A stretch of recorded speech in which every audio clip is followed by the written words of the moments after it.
Would I be the asshole for refusing to pay for my daughter's private school tuition? My wife and I have been married for 19 years. We have 2 kids. I work 7 days a week with 2 jobs, so it's an understatement to say that I work really hard. My daughter currently goes to an expensive private school around $35,000 a year, and she's really successful there and does many activities and has a really good group of friends. Recently, I've been feeling like my relationship with my wife has been unhealthy, so about 2 months ago, I went to Miami to visit my cousin and told my wife the day before I was supposed to leave, and she got really upset.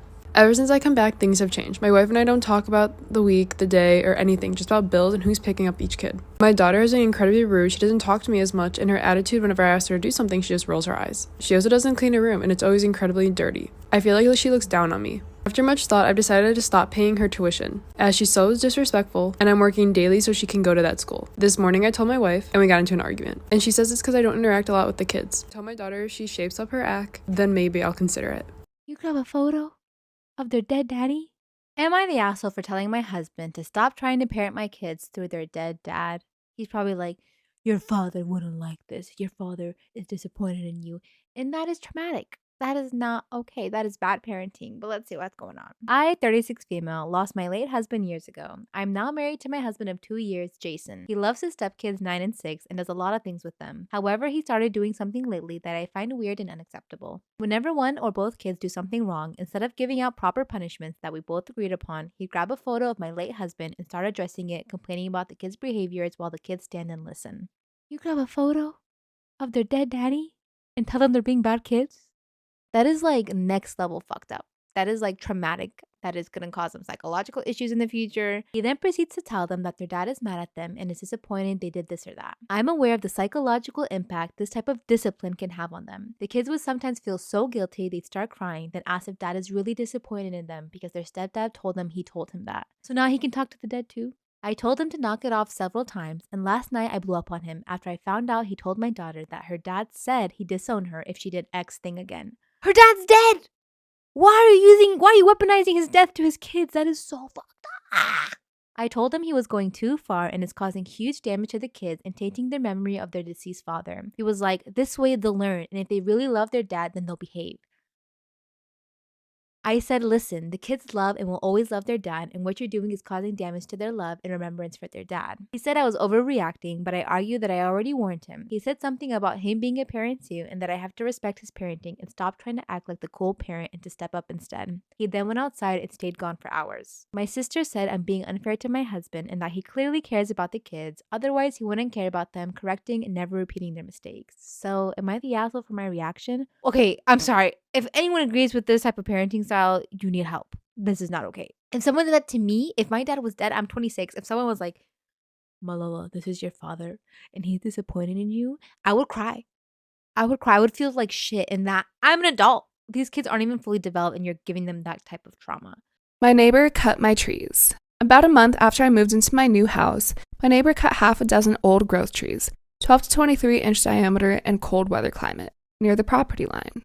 I had a survey done, $800, and discovered that all the trees were on my property. The owner of the house is a real estate agent and married to a private contractor, so I suspect they knew what they were doing and were trying to take advantage of my ignorance.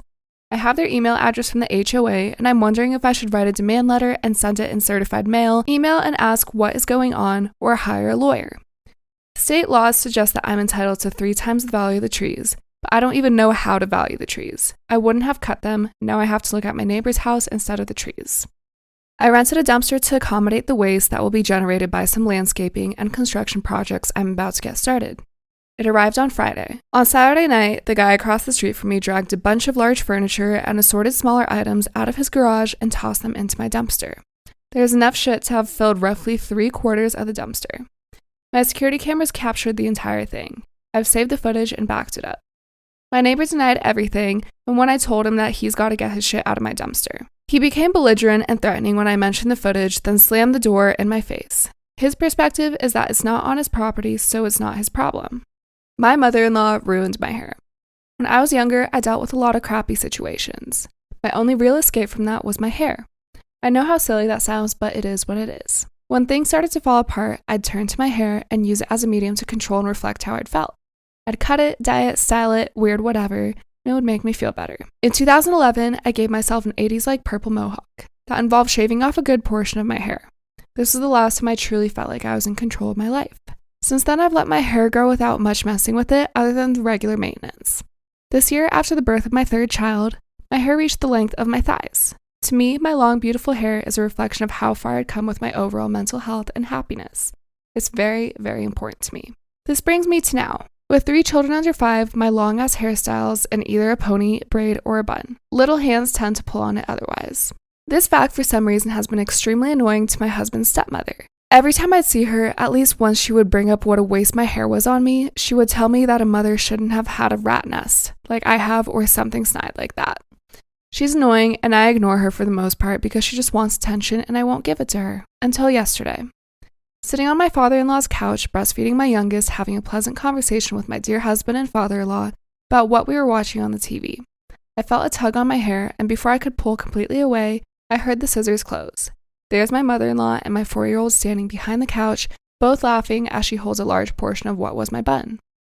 The 3 of us turned and stared at her. It was like looking at a cartoon villain. I'm fucking devastated and trying not to cry in front of my children. My mother-in-law let my baby play with pills. I, 22 female, went to the store for 10 minutes and came home to find my mother-in-law sitting on the couch as my baby, 18 months, was playing around the living room. Her things in her purse were taken out by him, and he opened her bottle of magnesium pills and they were spread across the floor. I immediately picked him up and told her that this was very bad. She said it was okay because she was watching him and he was too smart to eat them. I don't know how she's really watching him as she's watching Netflix simultaneously. She has many different pill bottles in her purse. She speaks Spanish and I'm still learning Spanish, so it is difficult for me to communicate exactly how I feel. But I picked up my son in shock and began to rock him.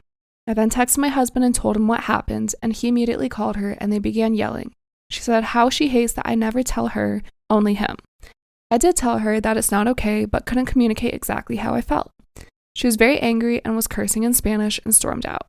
I'm very upset because she does these mindless things with him very often. Then says I'm too sensitive with my baby. I've many times said I'll never let her watch him again, that this has to be the final straw. It is just very difficult because I have very little help. Update, I just found a pill on our kitchen floor, meaning he took the pill over to our kitchen and completely was unsupervised.